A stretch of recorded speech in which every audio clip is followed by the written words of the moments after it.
మరణాతా దర్శనం మానవాళికి మహోదయం ప్రేమా త్యాగం సేవా సహనం ప్రేమా త్యాగం సేవా సహనం దేవుని కోసం దేశం కోసం దేవుని కోసం దేశం కోసం మరణాతా దర్శనం మహిమనాథుని దర్శనం మహిమనాథుని దర్శనం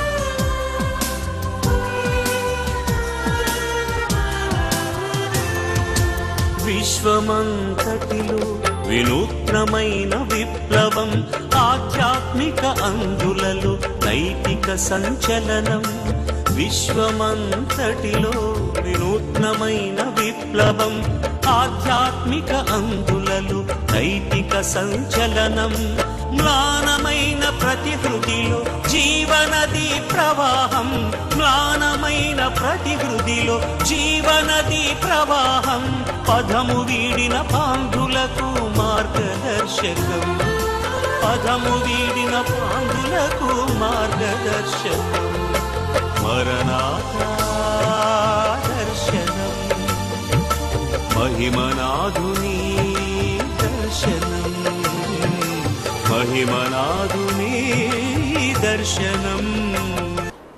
కాపరి టీవీ ప్రేక్షకులకు మన రక్షకుడును ప్రభు అయిన యేసుక్రీస్తు నామం పేరిట శుభాభివందనాలు తెలియజేస్తూ ఉన్నాం.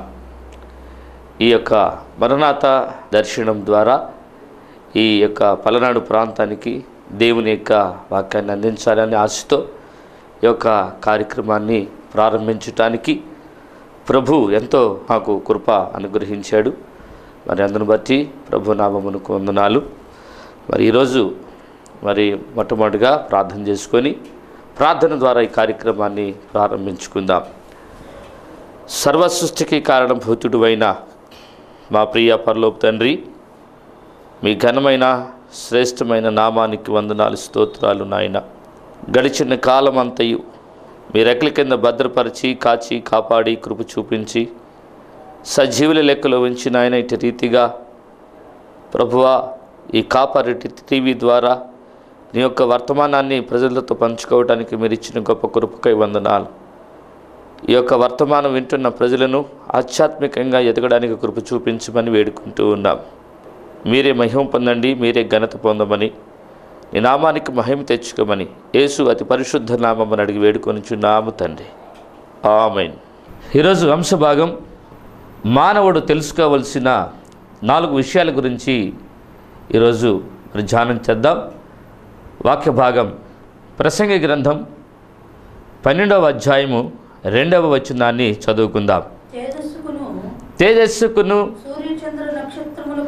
సూర్యచంద్ర నక్షత్రములకును చీకటి కమ్మకముందే వాన వెలిసిన తర్వాత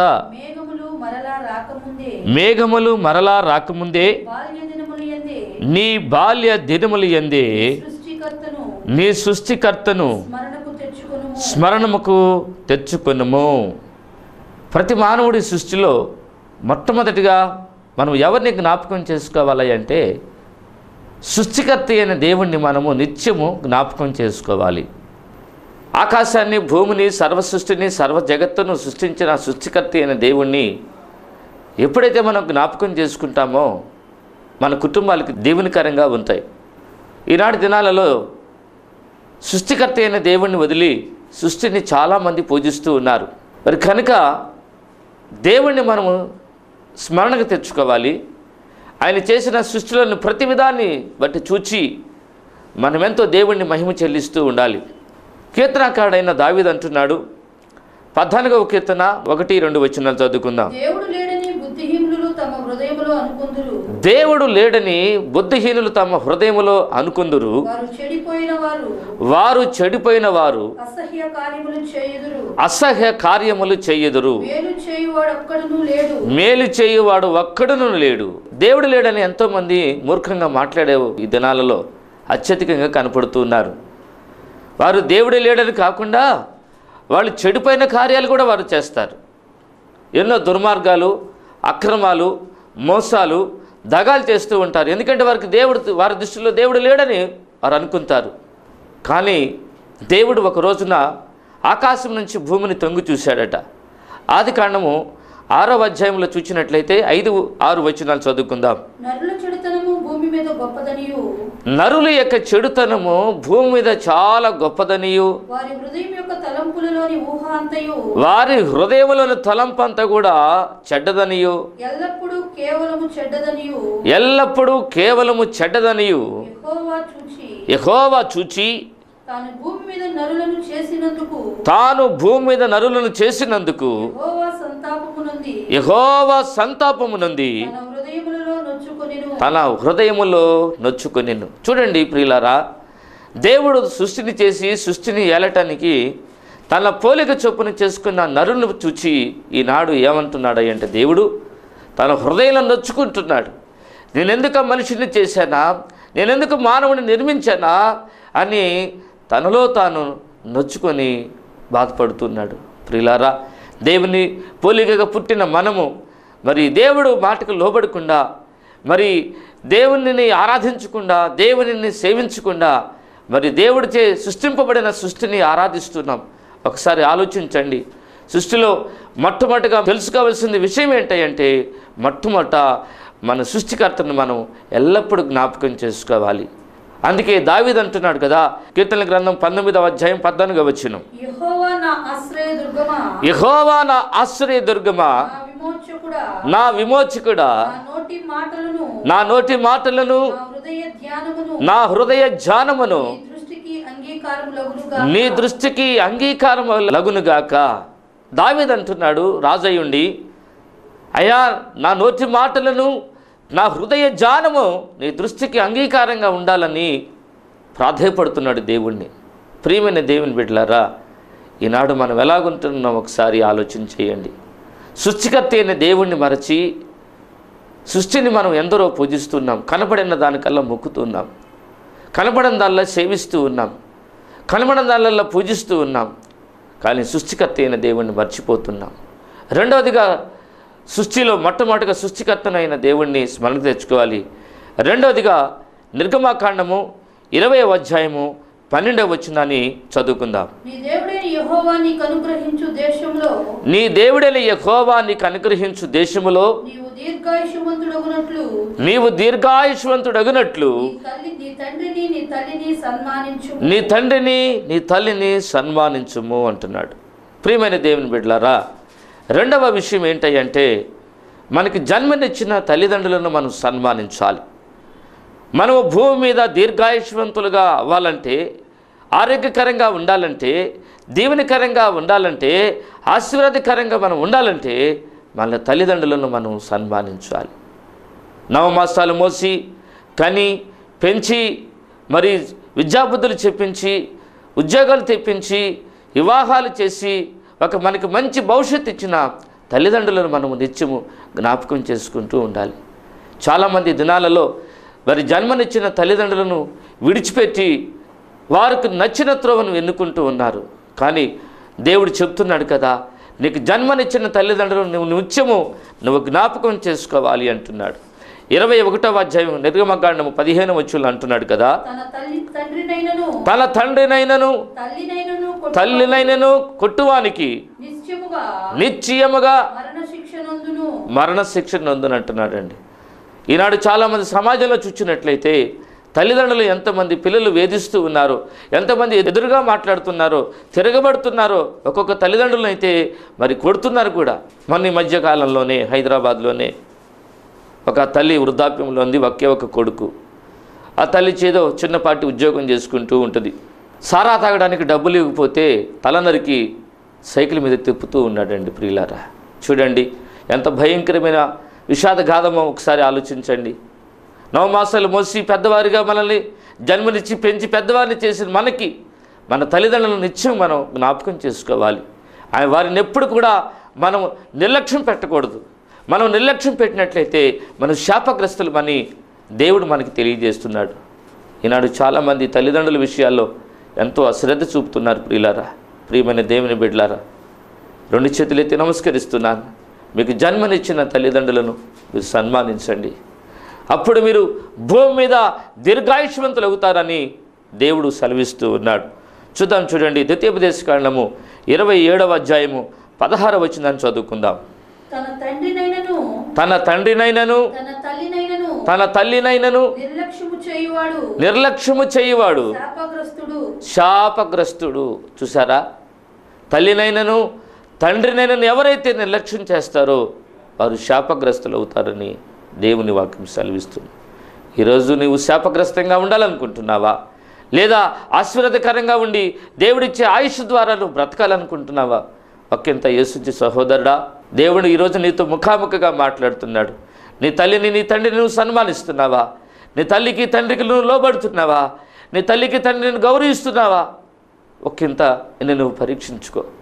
అలాగే ఎఫెసీయులకు రాసిన పత్రిక 6వ అధ్యాయం 2-3 వచనాలు కూడా చదువుకుందాం. నీకు మేలు కలుగునట్లు నీ తండ్రిని నీ తల్లిని నీవు సన్మానించమంటున్నాడు.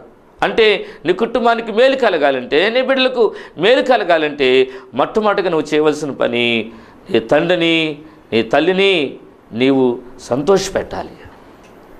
వారికి ఏది ఇష్టమో నీవు అది చెయ్యాలి. తల్లిదండ్రులు ఏది చేస్తే మెచ్చుకుంటారో అది నువ్వు చేయాలి. అప్పుడు నువ్వు తల్లిదండ్రులను సంతోషపెట్టిన వాడు అవుతావు. ప్రియమైన దేవుని బిడ్డ, తల్లిదండ్రులను నువ్వు సన్మానిస్తున్నావా? ఒకంత పరిశీలన చేసుకో. సామెతల గ్రంథము 30వ వచనము 17వ వచనాన్ని ధ్యానం చేసుకుందాం. తండ్రిని అపహసించి తల్లి మాట విననొల్లని వాని కన్ను లోయకాకులు పీకును. పక్షిరాజు పిల్లలు దానిని తినునని అంటున్నారు. తల్లిదండ్రులను ఎవరైతే నిర్లక్ష్య పెడతారో ప్రియులారా, లోయకాకులు వారి కళ్ళు పీకుతుంటాయట. మొట్టమొదటిగా దేవుణ్ణి స్మరణకు తెచ్చుకోవాలి ప్రతిదినము. రెండోదిగా మనకి జన్మ ఇచ్చిన తల్లిదండ్రులను మనం సన్మానం చేయాలి, వారిని ప్రేమించాలి, వారికి కృతజ్ఞత ఉండాలి, వారి పట్ల మనం ఎంతో ప్రేమ అనురాగాలు చూపించాలి. తల్లి చూడండి, చిన్నప్పుడు మనకు విరోచనాలు వాంతులు అవుతుంటే ఆ తల్లి ఆఖరిసులు ఉపవాసం ఉండి ప్రార్థన చేసి, అయ్యా నా బిడ్డకి స్వస్థత కలగాలని ఎన్ని గుళ్ళు తిప్పుతుందో, ఎన్ని గోపురాలు తిరుగుతుందో ఒకసారి గమనించండి. తల్లి ప్రేమ మరి నిన్ను ఎంతగా మరి తీసుకొచ్చి ఇంత పెద్దవాడిని చేస్తుంది. ఒకసారి సహోదరుడా, నీ తల్లిని తండ్రిని నువ్వు ఈరోజును సన్మానిస్తున్నావా? మూడవదిగా చూసుకుందాం. 2వ సమూయేలు గ్రంథము 9వ అధ్యాయము 7వ వచనం 8వ వచనం. అందుకు దావీదు నీవు భయపడవద్దు, నీ తండ్రినైనా యోనాతాను నిజముగా నేను నీకు ఉపకారము చూపి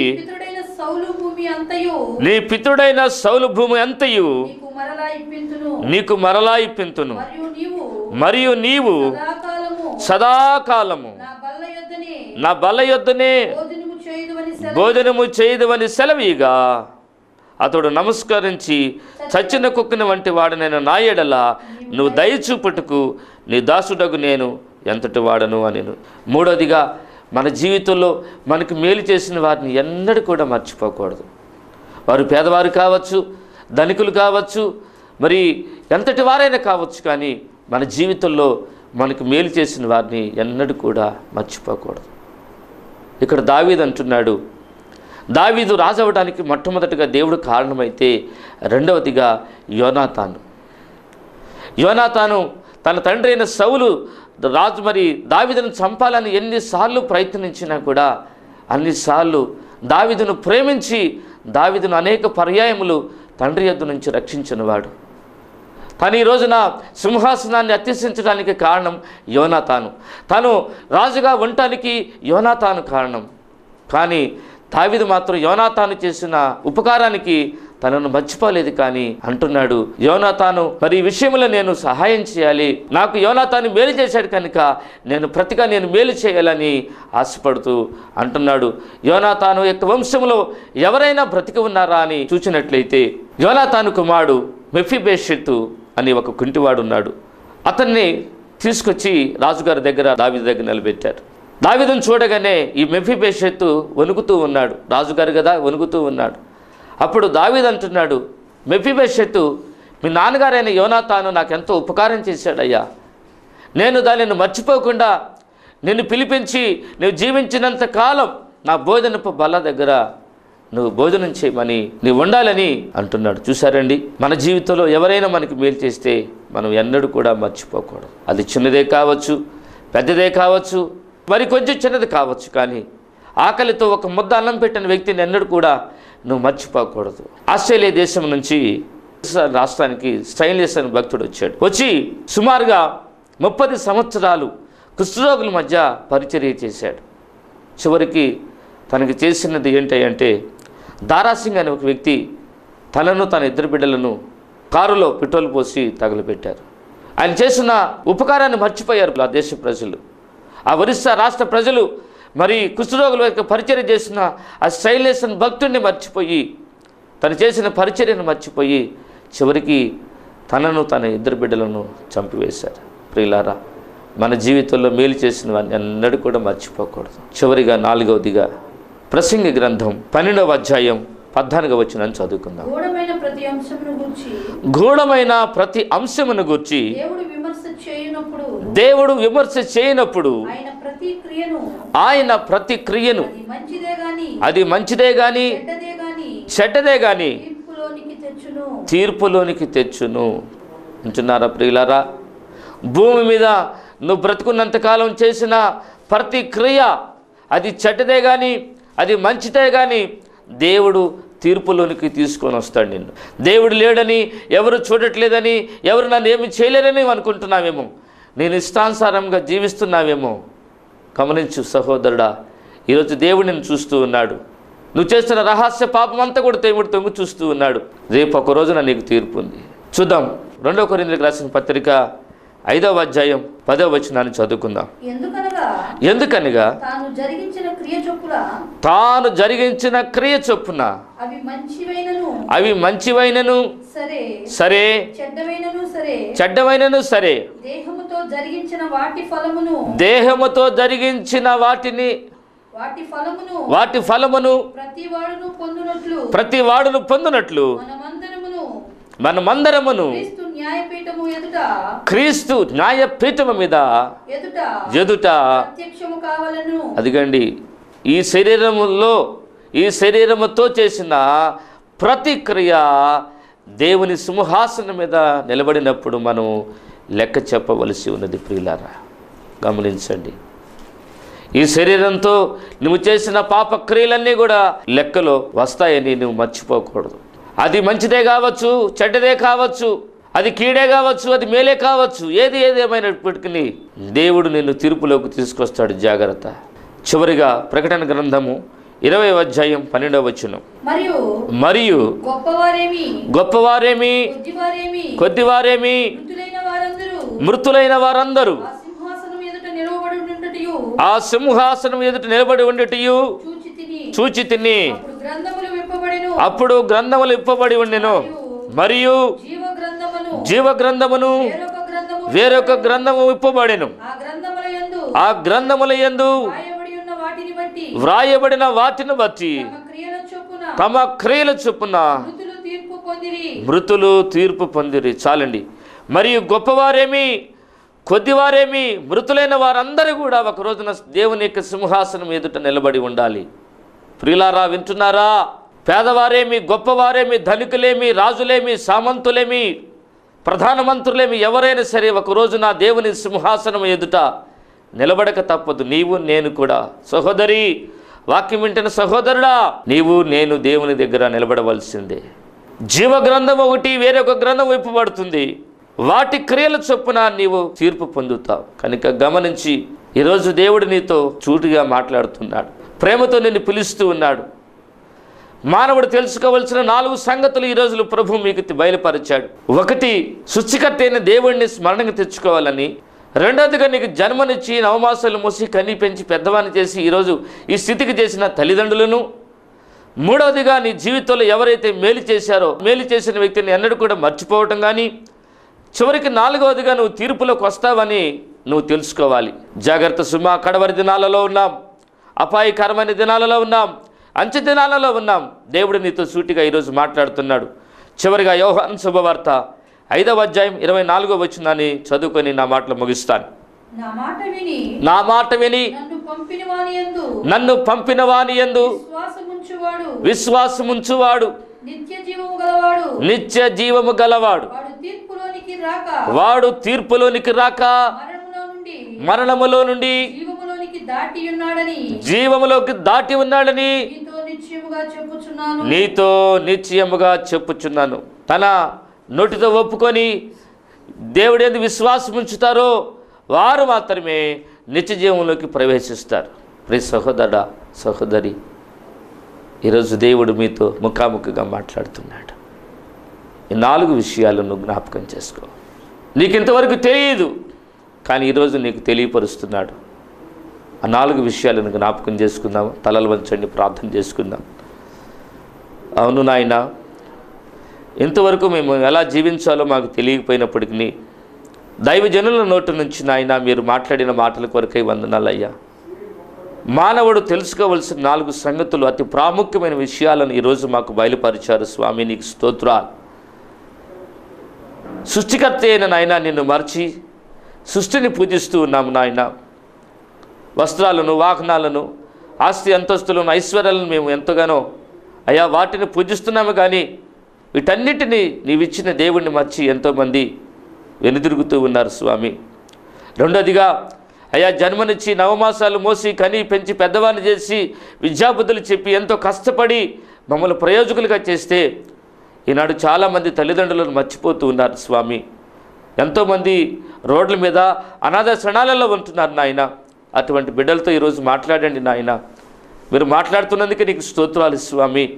తల్లిదండ్రులను ప్రేమించే బిడ్డలుగా అయ్యా వారు ఉండటానికి సహాయం చేయమని వేడుకుంటున్నాను. 3వదిగా నాయన అయ్యా మా జీవితాల్లో ఎవరైతే మాకు మేలు చేశారో వారిని ఎన్నడూ కూడా మర్చిపోకుండా స్వామి వారి పట్ల ఇదిగోండి కృతజ్ఞత భావం కలిగి జీవించడానికి సహాయం చేయమని వేడుకుంటున్నాం. మేలుకు ప్రతి మేలు చేయడానికి కృప చూపించమని వేడుకుంటున్నాం నాయన. మీకు వందనాలు స్వామి. 4వదిగా అయ్యా ఈ శరీరంతో మేము చేసిన క్రియలు మంచివైనను చెడ్డవైనను ప్రభువ తీర్పులోనికి వస్తాయని ప్రభువ మీరు సెలవిచ్చారు తండ్రి. ఇదిగో తండ్రి నాయన ఈ 4 ఈరోజు నాయన మీరు మాలో ఉండి మీరు మాట్లాడిన మాటల కొరకే స్తోత్రాలు తండ్రి. అయ్యా ఈ కార్యక్రమాన్ని వీక్షిస్తున్న అయ్యా ప్రజలను జ్ఞాపకం చేసుకోండి స్వామి. ఈ 4 విషయాలను తెలుసుకుని అయ్యా తండ్రి నిత్యరాజ్యానికి వారసులను చేసిన ఆయన ప్రతి కుటుంబాన్ని నాయన మీరు దీవించండి, ఆస్వాదించి నామానికి మహిమ తెచ్చుకోమని మన ప్రభువును రక్షకుడైన అతి త్వరలో రానై ఉన్న యేసుక్రీస్తు నామం పేరిట ఈ ప్రార్థనా విన్నపములు అడిగి వేడుకొని చున్నాము తండ్రి. ఆమేన్. ఈ కార్యక్రమాన్ని వీక్షిస్తున్న మీ అందరికీ మరణాత విశ్వాస సమాజం తరపున మీకు శుభాభివందనాలు తెలియజేస్తున్నాం. మరి ప్రతి ఆదివారం 2 ఆరాధనలు జరుగుతూ ఉన్నాయి. మా మొదటి ఆరాధన 7:30 దగ్గర నుంచి 9:30 వరకు, 10:30 దగ్గర నుంచి 1 గంట వరకు జరుగుతున్నాయి. కనుక వేలాదిగా పాల్గొని మీ కుటుంబాలు దేవుని కొరకు, మీ కుటుంబాల ఆశీర్వాద కొరకు, మీ బిడ్డల క్షేమం కొరకు మనం ఎల్లవేళలా మేము ప్రార్థన చేస్తాం. కనుక మీరు వచ్చి దైవదేవులు పొందుకోవలసిందిగా ప్రభు పేట మీకు మనవి చేస్తున్నాం. దేవుడు మిమ్మును మీ కుటుంబాలను బహుగా దీవించి ఆస్వాదించి వర్ధులను చేయునుగాక. ఆమేన్. ఆమేన్. మా పరిచర్యల నిమిత్తం మీరు ప్రార్థన చేయండి. ఈ కార్యక్రమాన్ని ఇంకా ఎవరైనా ముందుకు వచ్చి మీకు దేవునికరంగా మరి ఉన్నట్లయితే మరొక ప్రోగ్రాంకి స్పాన్సర్ చేయవలసిందిగా ప్రభు పేరిట మీకు మనం చేస్తున్నాను. తండ్రి ఇంతవరకు మీరు మాట్లాడుతూ వచ్చారు. ఇదిగో నాయన మానవుడు తెలుసుకోవాల్సిన 4 సంగతుల గురించి ఆయన మీరు ముఖాముఖిగా మా నాయన ప్రజలతో మీరు మాట్లాడారు తండ్రి. ఈ కార్యక్రమాన్ని వీక్షించిన ప్రతి కుటుంబాన్ని బట్టి నాయన మీకు స్తోత్రాలు.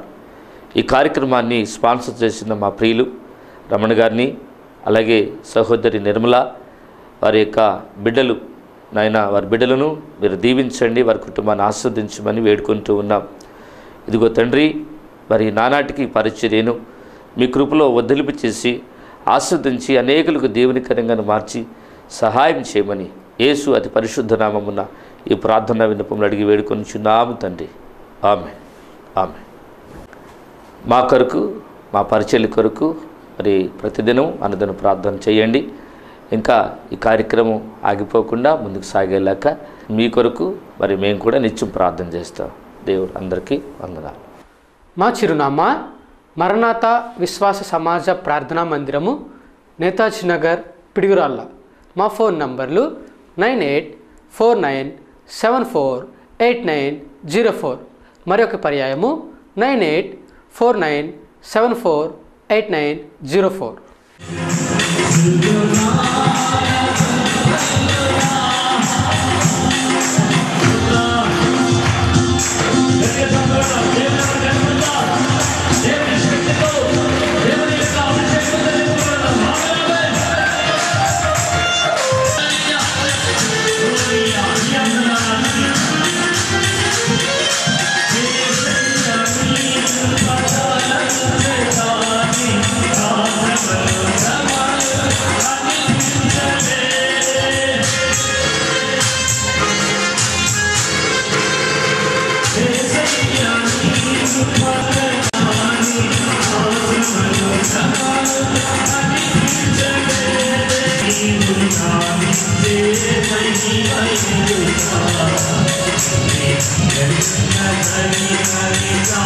'Hallelujah.